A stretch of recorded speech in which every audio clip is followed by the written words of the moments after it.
Welcome to the Jeff Knows Inc. Entrepreneurial Podcast with your host, Jeff Lopes.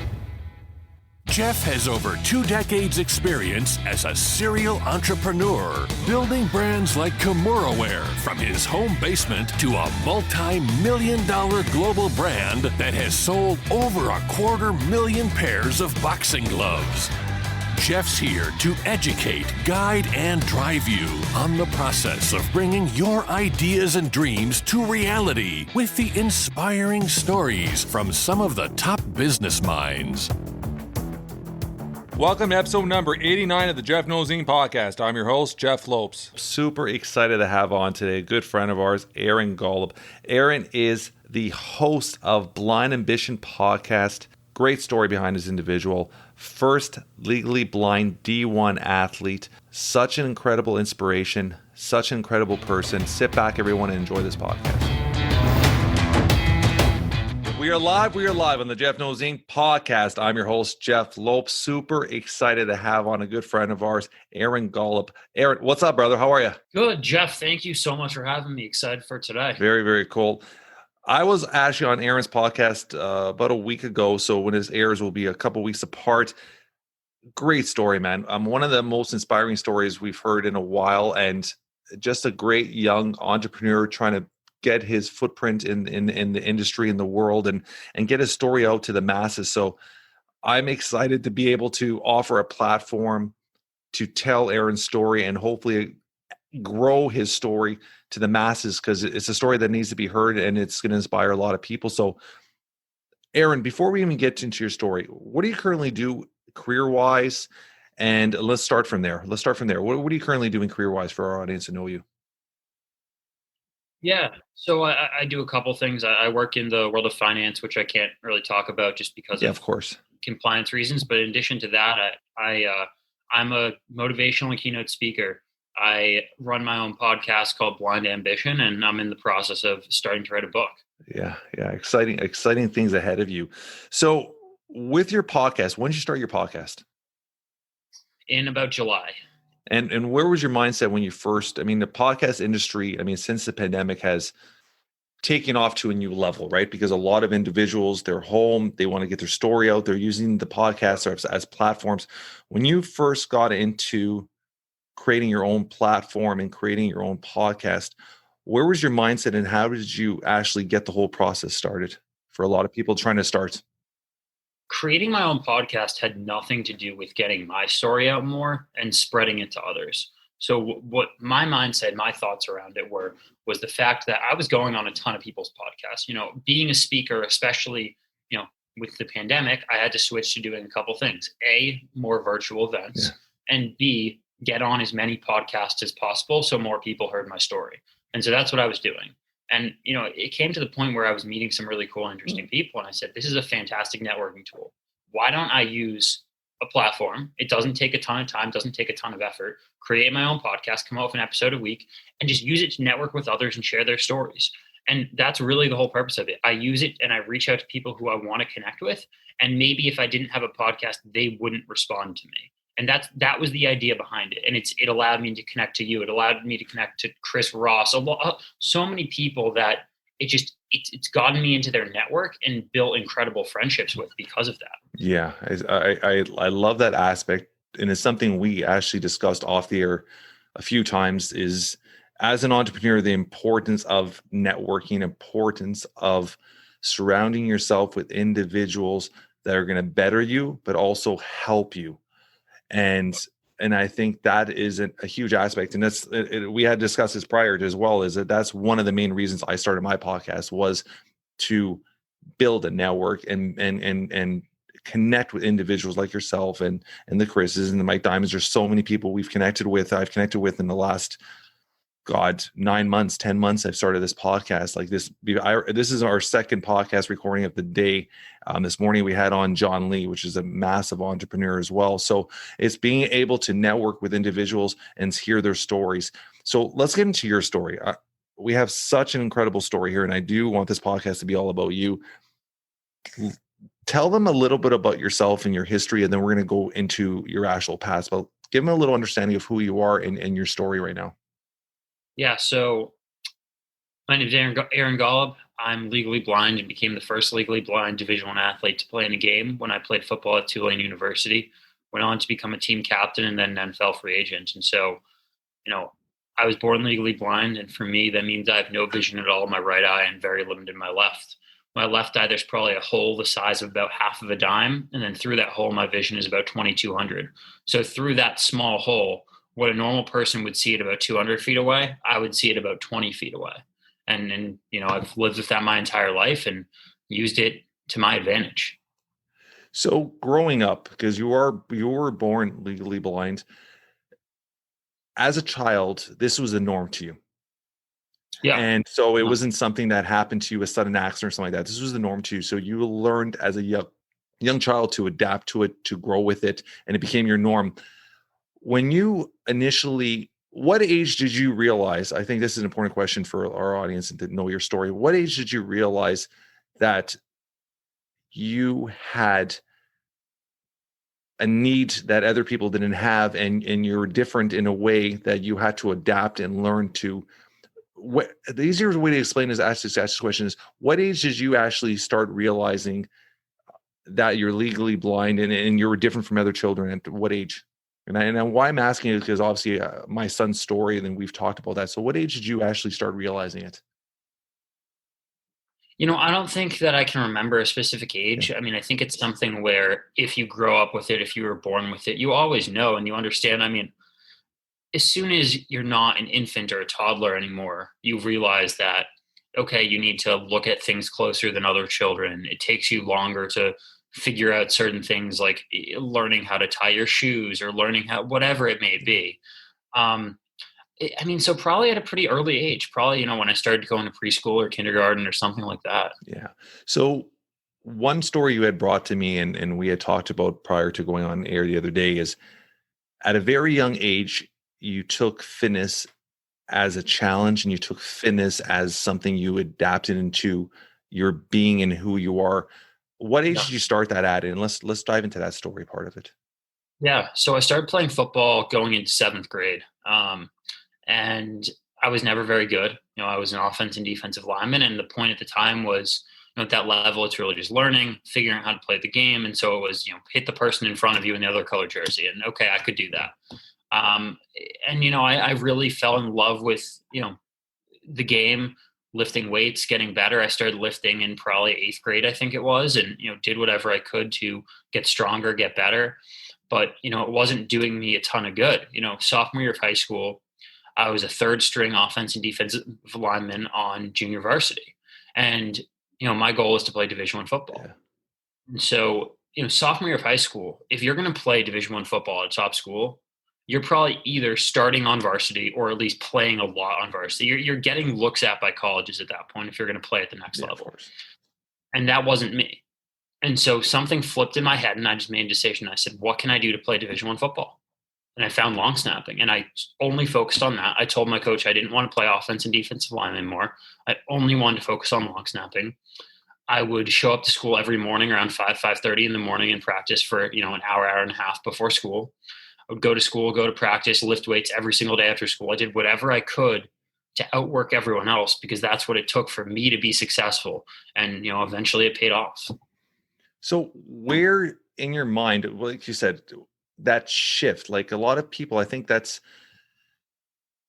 I always say pro athletes and the top tier pro athlete, it's not, when you put 10 athletes in a Division I school together, you'd be lucky if one of them becomes a superstar in a pro level. And it's that one that's able to shift their mind and understand how to get to the next level. And the work ethic, I think, is so important. And those are two things you actually dove into right now, Aaron. Is when was that moment, and how did you come to realization that, hey, I have to outwork everybody to get that level, and I have to shift? Which I think is very interesting because you had a goal at a very young age, because a lot of individuals just want to play.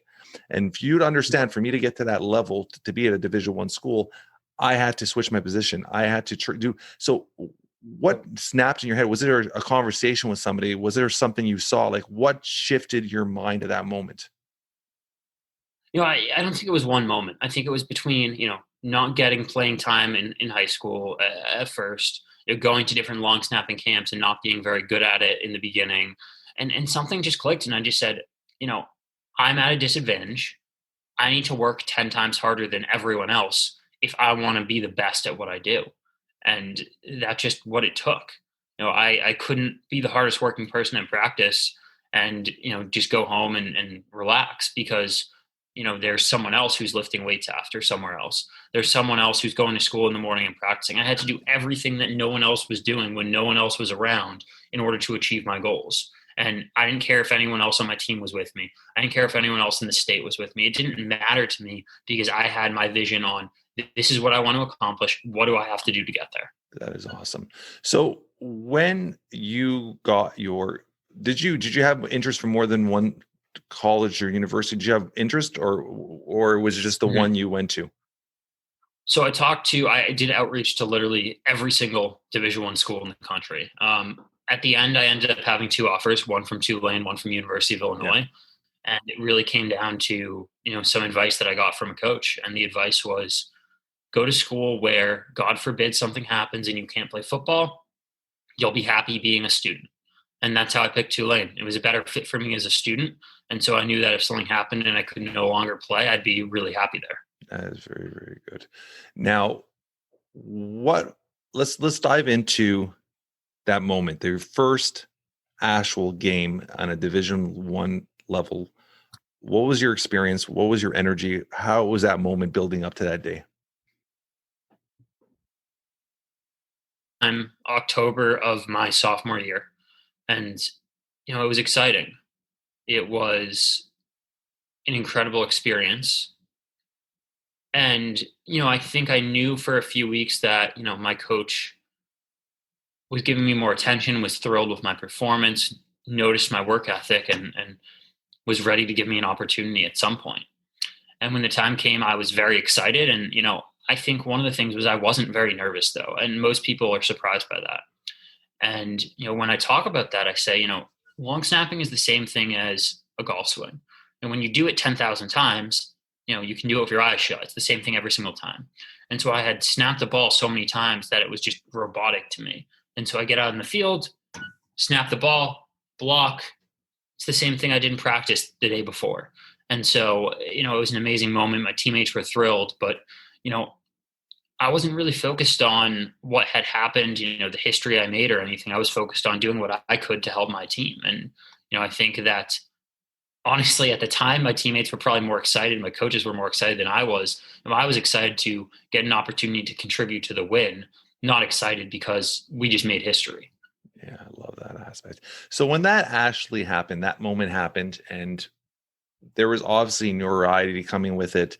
There was some obviously publications and people wanted to talk about it. How did you handle that? Because that is, there's different levels of understanding, because when we got back to what you said, being in that moment, I think that there's a natural lesson to be learned here is if you put in the work and you put in the preparation, you are ready for that moment. It's when an opportunity comes. And I think you could talk about this in the business world. You could talk about this in public speaking.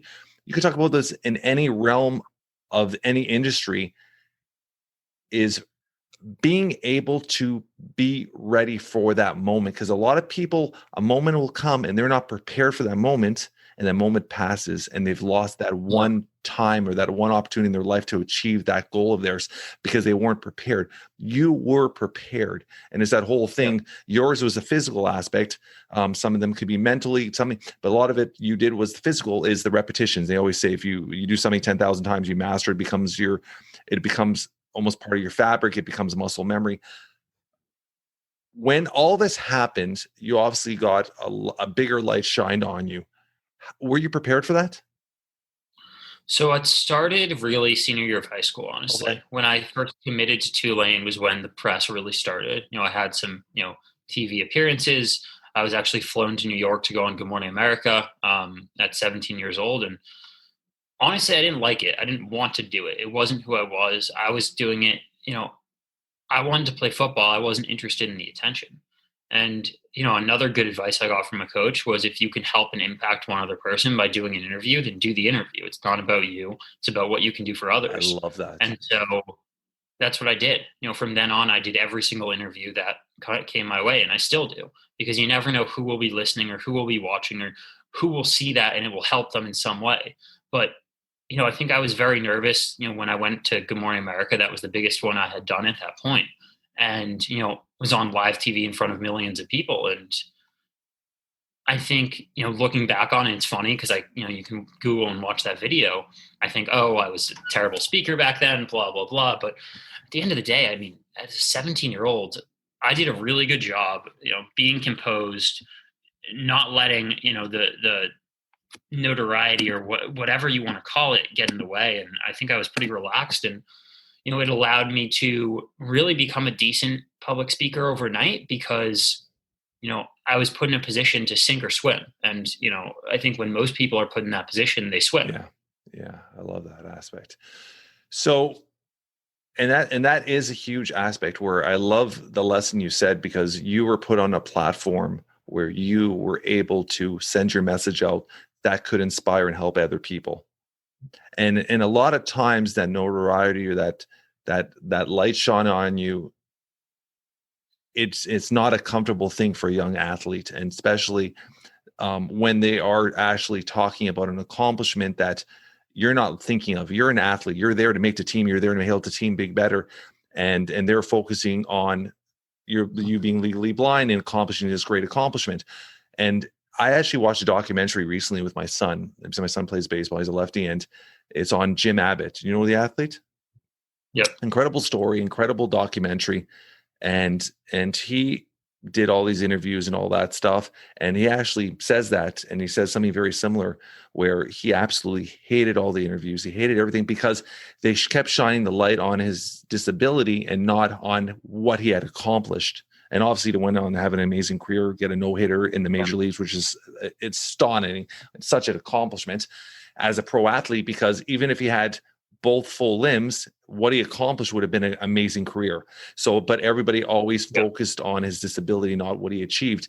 And I think there is a great lesson for individuals that are going through a situation where they might have a disability or a disadvantage, and they are great athletes and they are accomplishing something great, understanding that there's a message. And I talk to my son about this all the time. There's a message for you to be told, and your story could inspire, even if it inspires one individual in this world, you've done amazing, because you're taking that person out of a dark spot and putting them into a brighter light, saying, hey, there's hope. Even though if I'm in this situation where I was born with this situation, I could still accomplish something amazing. So I think I love that you at a young age were able to identify that, with the obviously advice of a coach, identify how much your story could impact and help others. So I appreciate that. And I appreciate you for doing that. You keep going back to your coaches as giving you those advice, those things. So a lot of your coaches growing up were obviously huge impacts and mentors in your life. Is there one or two particular that you still go back to and you still talk to on a regular basis, or had such an impact on you? Yeah. I mean, first off, I want to say that my parents, I think, were a really big part of who I became. And, they never pushed me in a certain direction to play football or not, but they pushed me to succeed. As a young kid, if I was struggling to do something, they would challenge me. They would want to see me learn and grow instead of just doing it for me. And so I think that was a huge impact. And then, when I got older, like I said before, I went to school every day at like 5:30 in the morning to practice snapping. And my dad would never come up to me and say, Aaron, do you want to go snap tomorrow? Or on a Saturday, Aaron, do you want to go snap? But if I asked him every single night before, every single Saturday, and said, Dad, can we go snapping tomorrow? Dad, can we go snap today? He would do it every single time. He was never going to push me to do it. But if I asked and was willing to put in the work, he was willing to go with me and do whatever he could to help me succeed. Going alongside that, every single morning at school, it was really 4 people, me and my father, and then a close friend of mine. His name's Austin. He was a quarterback, and now he's a quarterback at the Division I level as well. And his father, Steve. And so their entire family, Steve's father played for the Patriots. Steve played for Northwestern. I think he played in the NFL for a little as well, but he was a huge mentor to me as well. He taught me, really the what work ethic is, and how to outwork others, what you need to do to succeed. And so I think that was a really crucial role model in my life. There's a few things I want to dive into there, Aaron. One, and my story, and we've had this conversation. I greatly appreciate what you said there about your parents, and I think it's a topic where having that support from home and I call it, as a father now coaching and helping entrepreneurial dads with a platform, I call it the yes factor. And I say, anytime as a father, your responsibility, if your children ask you to do something that is not something I need you to buy me something, Dad, but I want you to spend time with me, it's the yes factor. You always say yes to that, because that time is so precious, and being able to spend the time with them. So I appreciate that you said about your father, about always being there. He never pushed you, but he was always being there. And that support is so valuable, and it's obviously a huge part of your building block, and it's going to be a huge part of you one day when you're a father. Hopefully that'll actually, it's those lessons and you understanding those lessons are going to make you a better man. So I appreciate that. And I think having, and if I can just say one thing on that real quick. And I think that I wish I had said this when I did as well, but just going on it, even on the days if my dad couldn't take me, my mom wasn't going to catch my snaps, but if my dad couldn't, she would get up in the morning, she would drive me, and I would go snap into a net. Yeah. So it wasn't just him. It was both parents doing whatever they could. Yeah, and it's always like that. It's always a support venture, right? I mean, most parents are just support, because obviously, do you have any brothers or sisters? I have a sister who's 2 years older than me, who we're very close, and then I have an older half brother. Yeah, it's amazing too. So it's 100%. Yeah, I mean, it's having both supporting parents, and obviously my son, we talked about it. He's accomplished so much at such a young age, and it's both sides. It's my wife and myself putting the hours, putting the dedication towards seeing him achieve, and understanding that the important understanding of, for us to give him all the support he needs to be able to achieve it, and teaching him that work ethic and teaching him how to push himself. And also, I'm sure your parents too subconsciously pushed you harder than you'd probably realize it when you're younger. And that's obviously built part of who you are. So once you got to your Division I school and you started playing, let's talk about the whole process of, you were there for 4 years? Yep. 4 years, as you said, your second year, it was your sophomore year, you got your first play time, right? So yep. Year 3, let's dive into year 3, because obviously now you had established yourself as a position player. How was your role and how was your mindset going into that season? Because now you're obviously there was a big transition between year 2 and year 3 for me, and I don't know if we actually covered this before or not, but so after I played for the first time, 2 months later, my coaching staff got fired. We had gone 3-9 the past 2 years, and then, they were gone. So a new staff came in, and I was put in a position of, all right, this is the school that gave me an opportunity. Will this new coaching staff even let me, continue to play? What's going to happen? So the new staff came in, and, Coach Willie Fritz, who I have to say is a phenomenal person, a mentor of mine and a friend. And at the time, though, he knew about my story, but didn't know a ton about my vision, didn't know how it was going to work. He was unsure. I was unsure.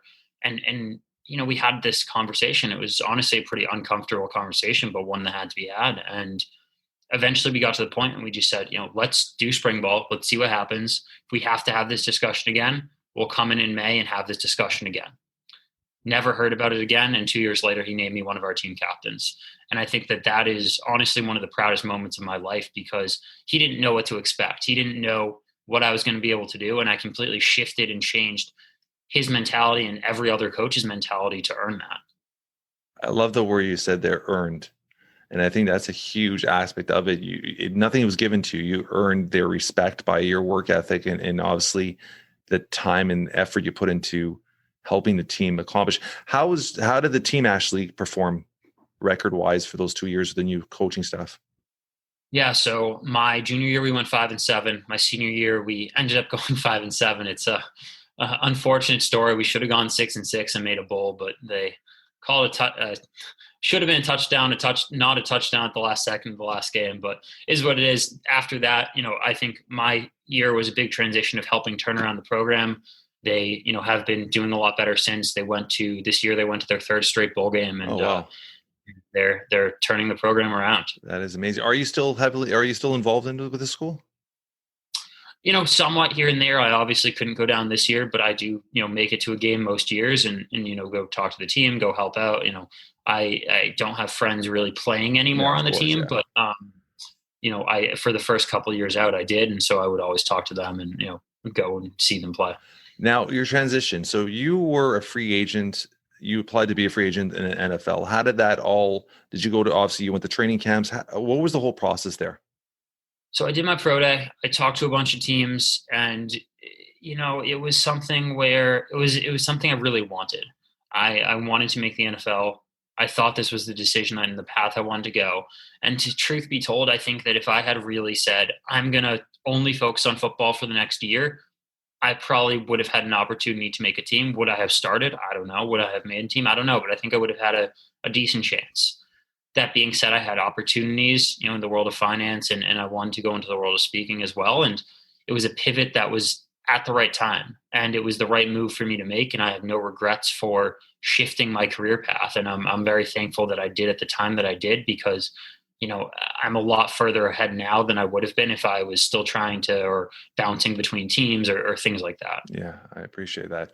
So the world of finance, was this something you had interest in, a passion in? What drove you to get into the world of finance? Because it's a very competitive field, but it's also a very lucrative field if you actually set your, like you say, your clients, and you build a regular system and stuff like that. So how and what got you into the world of finance?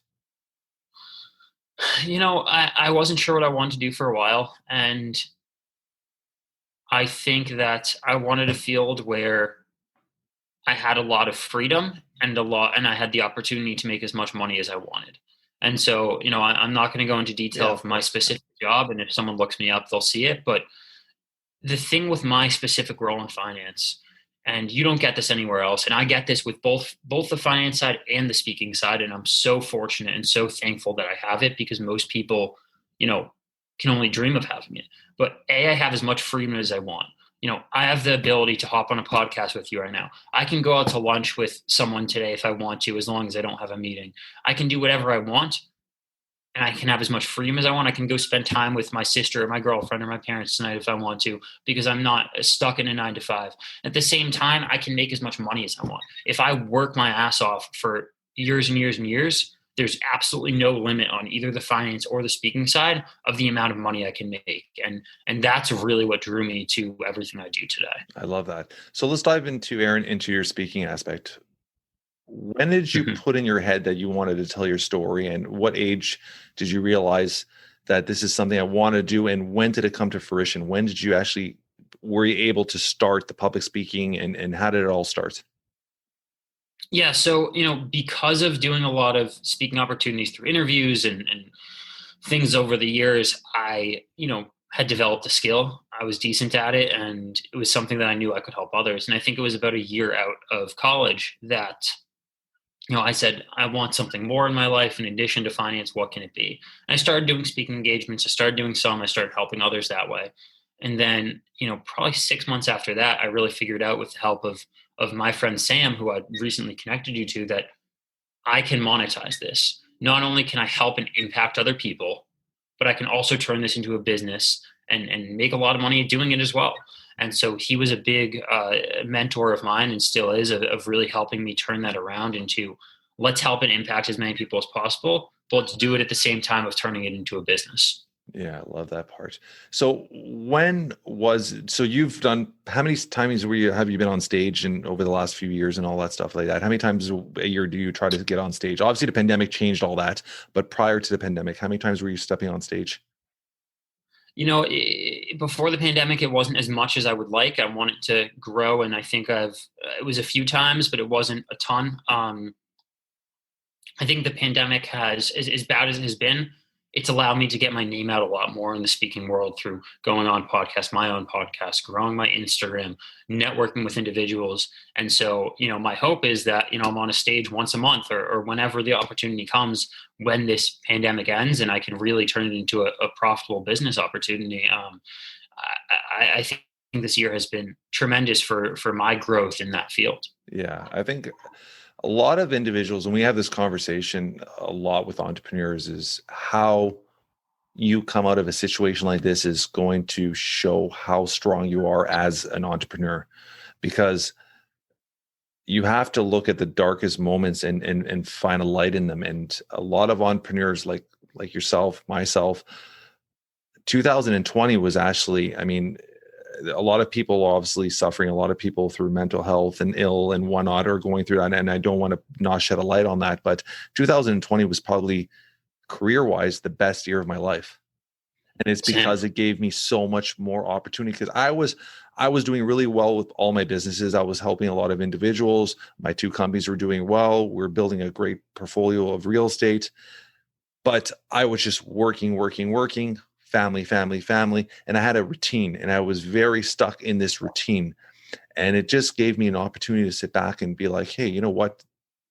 There's other things I want to do, and I've never really allocated the time to do it. Let's do it now.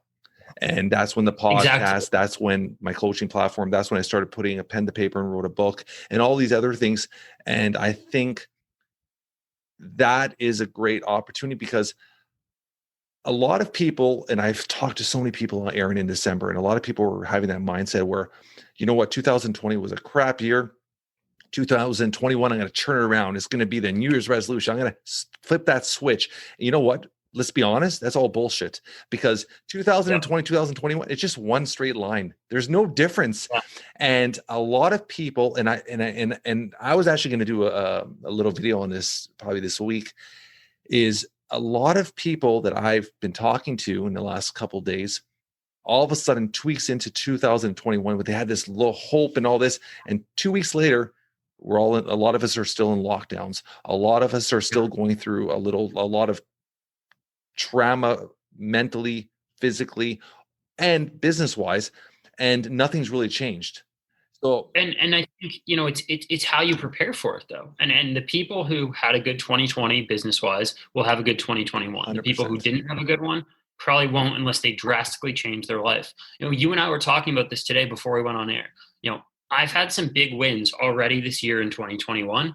I've also had some big things that might become losses, might become wins. I don't know. And at the end of the day, I hope they become wins. But if they become losses, I accept them, I understand it, and move on to the next one, because there will be more opportunities. I think that's a great little lesson there. And you have to understand that. And any lessons or any things that do not become big wins or wins, you have to understand also that it's a lesson, and you analyze that lesson. I was having this conversation, and I actually talked about it a couple of weeks ago. I had this conversation a few months ago with my daughter, and she had done a dance competition, and she's always done extremely well. She's a high performance dancer. She's always done extremely well. She always seems to finish first somehow in all her competitions. And it was the first time she finished 3rd place, and she came home and she was really sad and depressed. And she's like, how did I do this? And I said, Sierra, I go, you finishing 3rd is not an issue. I go, if you not learning from this lesson is the issue. I said, you have all the film of the whole actual competition. I go, I want you the next week is to watch the video of the 2nd place winner and study everything she did. And then watch the video of the 1st place winner, study everything she did. And then I said, watch the video of what you did and study it and understand it. If once you do this, now you can actually realize what it takes to get to that 2nd, or what it took to get to that 1st place, and what you did wrong that you could correct. So if you could take this as a lesson, it's very valuable. And I think those are lessons we have to teach people. Yeah. Failure is good if you learn from it. And I think that, the situation that we were talking about earlier, when it first came up earlier this week, I probably didn't handle it how I should have. And I probably was a mess. I was caught off guard. And then, yesterday I learned from it. I had to call someone. I did what I could to fix the situation. I corrected my mistakes. I learned from the lesson. And you know what? At the end of the day, if it resolves in my favor, I'm going to be thrilled. But if it doesn't resolve in my favor, I learned lessons. I changed my behavior. I figured out what I can do next time to do better. And because of that, I'm going to be so much better off in the future. Yeah, I love that part. Just like you said, it's just constantly learning from your lessons and adapting from them and growing from them. I think that's a huge part where people could take that and understand that. And through anybody that's going through a situation right now where it's 2 weeks into 2021, you're like, wow, this is going to be another crappy year. Every single day, we all have the exact same, the most successful people in the world. And the ones struggling the most, we all have one thing in common. We all have 24 hours in a day. And what you make of those 24 hours and how you utilize those 24 hours are the difference from the top entrepreneurs or most successful people in any industry or even the best athletes. It's how you utilize those 24 hours. And I think a lot of people have to stop making excuses and stop playing the victim card, because I think it's very easy. We live in a society where it's very easy to play the victim card, because a lot of people get, I don't want to say rewarded, but they get comforted for being the victim. So you put a post on social media like, oh, this happened to me. You're getting 1,000 likes. Oh, don't worry, Jessica. Everything's going to be okay. You're going to fight through it. And then you put your accomplishment, you get 2 likes. People are like, oh, great job. So it's you have to do it for yourself, first off, and you have to understand that no one is going to do anything for you. You might get people to guide you and help you through the process if you're lucky enough. But the reality is you got to go out there and put the work in and figure out a way to pivot your business or your career that one, you're going to wake up happy. Second, that you are going to succeed in 2021, because reality is shit hits the fan every day. You just got to make the most of it, kind of thing, right? So with that being said, and this is something we're going to be talking about a lot after, but 2021, let's fast forward to December. Where do you want to see yourself? I think there's a few goals. I think on the speaking side, I want to be, consistently getting more gigs. I want to have, legitimate name recognition all over. On my podcast, I want it to, grow to be one of the top podcasts there are. And, I'm in the process of working on that already. And on the finance side, I want to, explode my business. I want to, probably triple it or quadruple it. And I have a roadmap, and I think that all of those goals are attainable if I continue to follow the process and follow the steps that I've put into place and going to continue to put into place. Yeah. There's a very, very bright future for you ahead. And like I said, you have an amazing story that's going to inspire and hopefully shift the mindset of a lot of young individuals that are going through something similar that you went through and needed that little talk or that boost or that push. And with yourself is, I love the bare fact that you are understanding at a very young age. How old are you, Aaron? 24. You're a baby still, man. I could be your dad. I'm 43. I could be your dad, for God's sake. And you're understanding that, and I want this to be a lesson to anybody listening right now, is you named 3 things there. And that's something, as at a young age, I've always had multiple streams of income or multiple streams of areas that I wanted to focus on and improve. I never put all my eggs in one basket. And I love the bare fact that you named 3 things, and there's probably going to be hopefully your book and other things that are going to be coming in. So you're going to have 4, 5, 6 different things, because spreading yourself in directions that you know that you can succeed on, and directions that you are going to benefit yourself and benefit others by you doing that, are important. And I think a lot of people have to understand is always having more than one stream of income is very important. Also, because pandemics hit, things shift. You went through, you said this week, something that could alter financially one aspect of your business.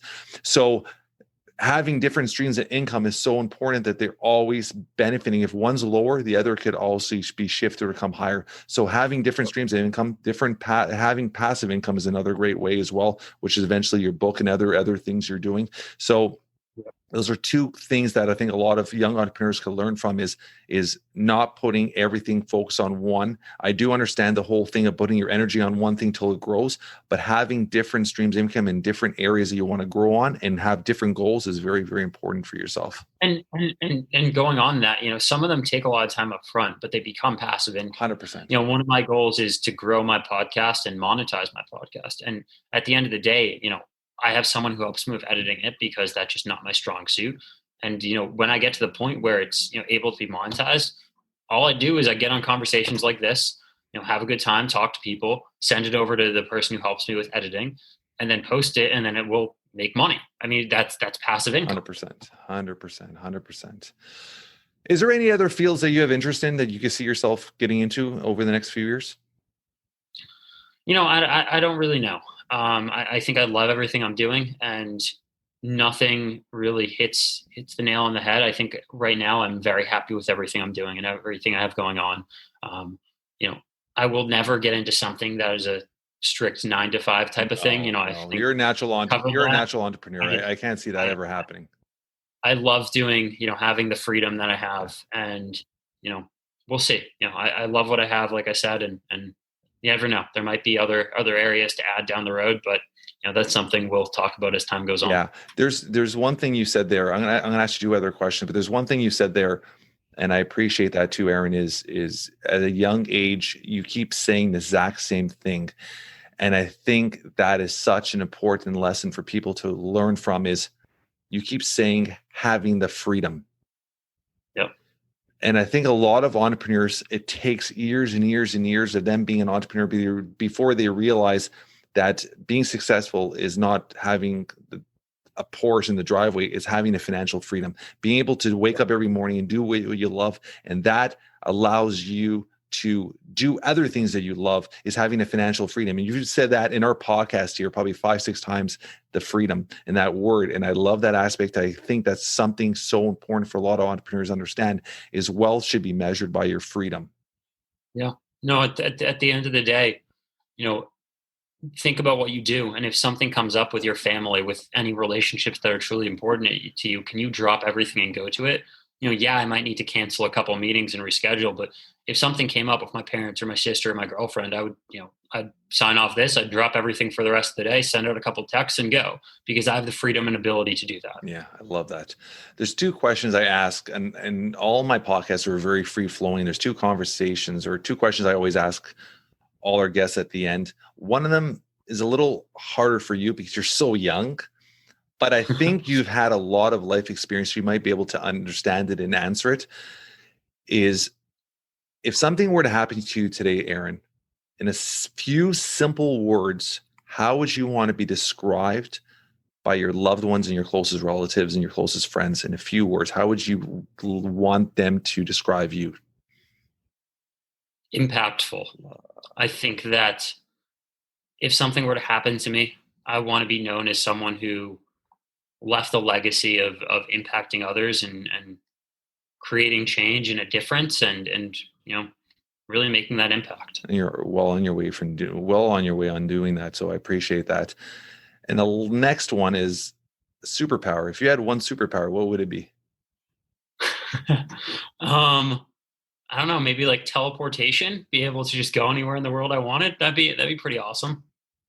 Yeah. I just had the guest I had on this morning, when I asked that question, he said, be able to freeze time and be able to replay. That's a good one as well. Be able to replay certain parts of his life, replay them again, and just be able to live through them one more time, which I think those are, both of them, I think are pretty cool, because you get a lot of individuals like, oh, I want to fly, or I'm like, no, you have to come up with something a little more interesting. You see, my thing with teleportation is it's not focused on being a superpower. It's focused on, okay, I have a coaching call with you. Let me teleport to Toronto real quick and do that. Oh, I have a meeting with Chris. Let me teleport to England. I need to talk to Sam. Let me teleport to Los Angeles. Like, it would just allow you to connect with so many people. Yeah. Yeah, that'd be pretty interesting. It would be a pretty crazy world if we lived in a world that did that, right? But with our future technology, you never know, man. I think travel's coming, is going to, over the next 10, 15 years, is going to speed up a lot with all the hyperlinks and all that. There's traveling time is going to be cut really, really short over the next probably 10, 15 years, I think, with our technology hitting. So you might be able to travel a lot quicker, right? Yeah. I appreciate you coming on our podcast, Aaron. I appreciate our connection, and I appreciate who you are in your story, and I appreciate where you are in your career at such a young age, at 24. Because a lot of individuals at 24 just focus on partying and focus on just enjoying life, and they're not realizing everything you're doing right now and all the steps and the effort and the work you're putting in right now are going to put you so far ahead of the game when you get into your 30s. And I appreciate that. And I see a huge bright future, and I'm excited to see it and help you get there. So anything you want to tell our audience before we head off today? First off, thank you. Appreciate those words, and thank you for having me. Second, for anyone listening, feel free to connect with me. My website's AaronGolub.com. My podcast is Blind Ambition, and you can find me on Instagram, Twitter, AaronJGolub, or LinkedIn, anywhere. And message me. I respond to all messages. I'm more than happy to connect. I love that. And all our show notes, I'm going to put all the information, how to connect with Aaron, and links to all his site, his social media, and all that. And hopefully we'll have him back on in the near future and see his journey and how his journey has continued. And once again, I appreciate you coming on, Aaron. Thank you very much. Have a great day, buddy. Thank you. Very cool.